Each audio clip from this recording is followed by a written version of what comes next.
2024 का चुनाव एक अपने आप में निर्णायक मोड़ पर है। इटावा लोकसभा में जो बीजेपी के प्रत्याशी डॉक्टर रामशंकर कठेरिया आज मंच पर हैं।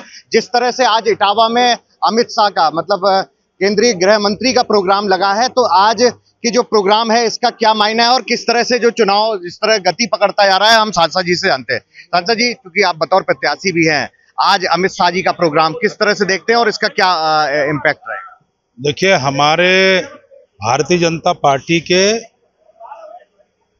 सबसे बड़े नेता और मैं कहूं कि ये भारतीय लोकतंत्र और भारतीय राजनीति के चाणक्य, और जिनके कारण मैं कह सकता हूं कि उत्तर प्रदेश में सपा बसपा का सूपड़ा साफ हुआ, ऐसे रणनीतिकार और मैं कहूंगा कि चाणक्य और ऐसे हमारे पूर्व राष्ट्रीय अध्यक्ष, देश के यशस्वी गृह मंत्री आदरणीय अमित शाह जी का इस चुनावी सभा में शुभागमन हो रहा है। निश्चित रूप से उनके आगमन से हम सब कार्यकर्ताओं में एक तरफ जहां जोश भरेगा, वहीं और पास की लोकसभा सीटों को निश्चित रूप से उनका आना आम जनता को, आम मतदाता को भारतीय जनता पार्टी के पक्ष में प्रभावित भी उनका जो संबोधन होगा वो करेगा।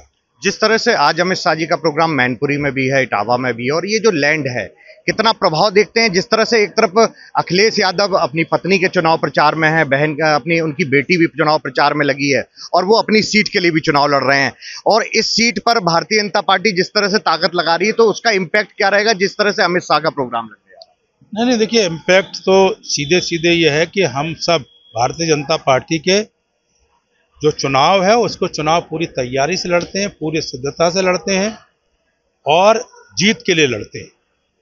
और पूरे देश में जो माननीय प्रधानमंत्री जी ने आम आदमी के लिए, गांव गरीब किसान के लिए जो काम किए हैं, उसके कारण हिंदुस्तान की जनता भारतीय जनता पार्टी के साथ खड़ी है, माननीय मोदी जी को आशीर्वाद दे रही है, और मैं कह सकता हूं कि तीसरी बार जो 400 पार के साथ प्रधानमंत्री मोदी जी सरकार बनाएंगे। समाजवादी पार्टी के नेता, जो यहाँ के लोकल नेता है, उनका कहना है कि हमारा वोट साइलेंट है और बिल्कुल साइलेंट रूप से काम कर रहा है, जमीनी लेवल पर है और कहीं ना कहीं हम लोग जीतने जा रहे हैं, और जो उनके साथ जो जिस वर्ग से प्रत्याशी उनके हैं वो वर्ग एकजाई हो चुका है और छोटी छोटी जातियां 10, 20, 30% के हिसाब से वोट लेकर 5, 5.5 लाख वोट वो लेने जा रही है। उस पर क्या कहना है? देखिए, जहां तक वो बात कर रहे हैं तो उन्हें खुद समझ में आनी चाहिए। एक तो जो यादवों की बात कर रहे हैं, यादव पूरा ठगा महसूस कर रहा है, क्योंकि जो 5 टिकट दिए हैं वो केवल सैफई ब्रांड को मिले हैं और किसी यादव को ये यादव मानते नहीं है, नंबर 1। नंबर 2, जहां तक पिछड़े की बात है, जब इनकी सरकार रही उत्तर प्रदेश में, तब इन्होंने सारे के सारे पिछड़ों के अधिकारों का हनन किया और अपनी जाति विशेष रूप से और सैफई ब्रांड जाति को ही केवल प्रमोट करके सर्विस में नौकरी दी। तो पिछड़ी जातियां को तो हक मारते रहिए, पिछड़ी जातियां को तो कभी नौकरी मिली नहीं, और इनकी सरकार में तो खुलेआम तो पिछड़ी जातियां पूरी तरह आज इनसे दूर है। और यादवों में इस बात पर नाराजगी है कि क्या केवल सैफई के यादव हैं, और इसको लेकर मुझे लगता है कि भारतीय जनता पार्टी के पक्ष में पिछड़ा, दलित, सवर्ण और मैं कहता हूं कि मुस्लिम समाज का वोट, यादव समाज पीडीए की बात तो वो कह रहे हैं, पीडीए हमें मिल रहा है, पिछड़ा दलित अल्पसंख्यक हमें मिल रहा है, तो वो पीडीए की बात कर रहे हैं, तो पीडीए का हक क्यों मारा, पिछड़ों को हक क्यों मारा? इसी इटावा में पिछड़े के नाम पर एक को भी नौकरी नहीं मिलती थी। पिछड़ों का सारा रिजर्वेशन का लाभ केवल सैफई ब्रांड को मिलता था। तो वो तो सब जानते हैं, पिछड़े लोग सबसे ज्यादा हक किसने मारा है, उनके अधिकारों का हनन किसने किया? जो संविधान में बाबा साहब ने राइट दिया था पिछड़ों को रिजर्वेशन करके, उनका अधिकार पूरा किसने मारा?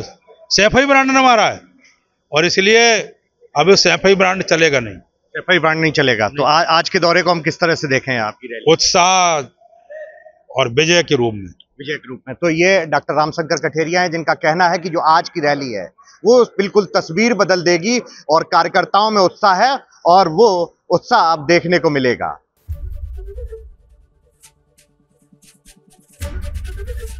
एबीपी गंगा, खबर आपकी, जुबान आपकी।